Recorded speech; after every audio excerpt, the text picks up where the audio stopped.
তদন্তকালে যেটা প্রকাশ পেয়েছে যে শহীদ শরীফ ওসমান হাদী বর্তমান প্রেক্ষাপটের রাজনৈতিক অঙ্গনে অতি পরিচিত ব্যক্তিত্ব ছিলেন। তিনি ইনকলাব মঞ্চের মুখপাত্র হিসেবে ভিন্নধর্মী রাজনৈতিক ধারার সূচনা করেন।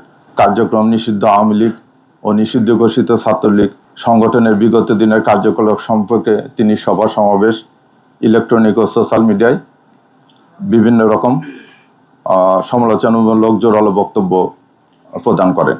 তার এই বক্তব্যে নিষিদ্ধ ঘোষিত ছাত্রলীগে তার সংগঠনের নেতাকর্মীরা ক্ষুব্ধ হয়।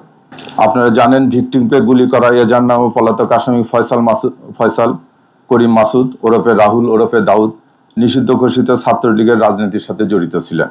শুটার ফয়সাল করিম মাসুদ ওরফে রাহুল ওরফে দাউদ এবং তার সহযোগী আলমগীর হোসেন দ্বয়কে পলায়নের বিষয়ে সার্বিক সহায়তাকারী তদন্তে প্রাপ্ত আসামি তাজুল ইসলাম চৌধুরী বাপ্পি পল্লবী থানা যুবলীগের সভাপতি ও ঢাকা উত্তর সিটি কর্পোরেশনের ৬ নং ওয়ার্ডের আওয়ামী লীগ মনোনীত নির্বাচিত কাউন্সিলর ছিলেন। কাজে আসামিদের রাজনৈতিক পরিচয়, ভিকটিমের পূর্ববর্তী বিভিন্ন রাজনৈতিক বক্তব্য থেকে তদন্তে প্রকাশ পায় যে রাজনৈতিক প্রতিহিংসার কারণে শরীফ ওসমান হাদী ওরফে ওসমান গনিকে গুলি করে হত্যা করা হয়।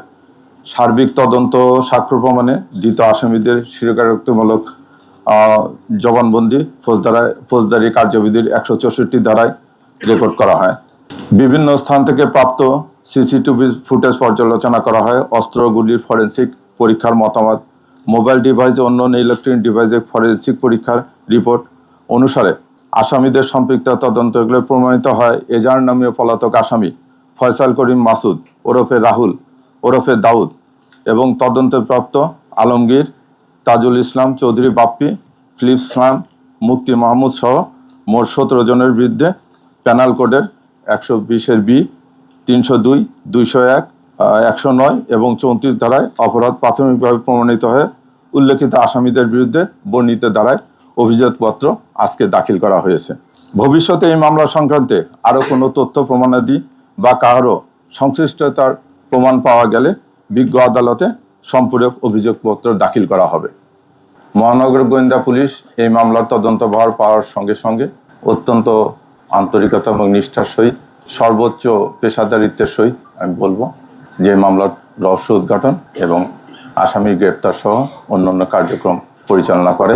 এই ক্ষেত্রে আমাদের অন্যান্য আইন শৃঙ্খলা রক্ষাকারী যে বাহিনী বা সংস্থা আছে তারা সর্বাত্মক সহযোগিতা করে। আমরা এই ঘটনার রহস্য উদ্ঘাটন করতে সক্ষম হই, পাশাপাশি ঘটনার সহিত সংশ্লিষ্ট আসামি গ্রেপ্তার করতে পারি। আলামত জব্দ করা হয়। ঘটনা ব্যবহৃত আপনারা জানেন যে রিক্সা, হত্যাকারীরা ব্যবহৃত মোটরসাইকেল এবং যে আর্মস দিয়ে গুলি করা হয় সে আর্মসও উদ্ধার করা হয়। সেই মামলার তদন্তের ক্ষেত্রে এক্সপার্ট ওপিনিয়নের ক্ষেত্রে সিআইডি, তারপরে আসামি গ্রেপ্তারের ক্ষেত্রে র্যাব সহ অন্যান্য যে আইন শৃঙ্খলা রক্ষাকারী বাহিনী আছে তারা সর্বাত্মক সহযোগিতা করে। আমি সহযোগিতার পেয়েছি হাদীর পরিবারের নিকট থেকে। এরকম একটা ঘটনায় যদিও সমস্ত পরিবার তারা অত্যন্ত মর্মাহত ছিল, বিধ্বস্ত ছিল, তারপরেও তারা ন্যায় বিচার নিশ্চিতকল্পে আমাদেরকে সর্বাত্মক সহযোগিতা করেছে ইনকিলাব মঞ্চের অন্যান্য যারা নেতা আছেন বা কর্মী আছেন তারা। দেশের আপামর জনসাধারণ আমি বলবো যে এই ঘটনা নিয়ে অত্যন্ত ছিল।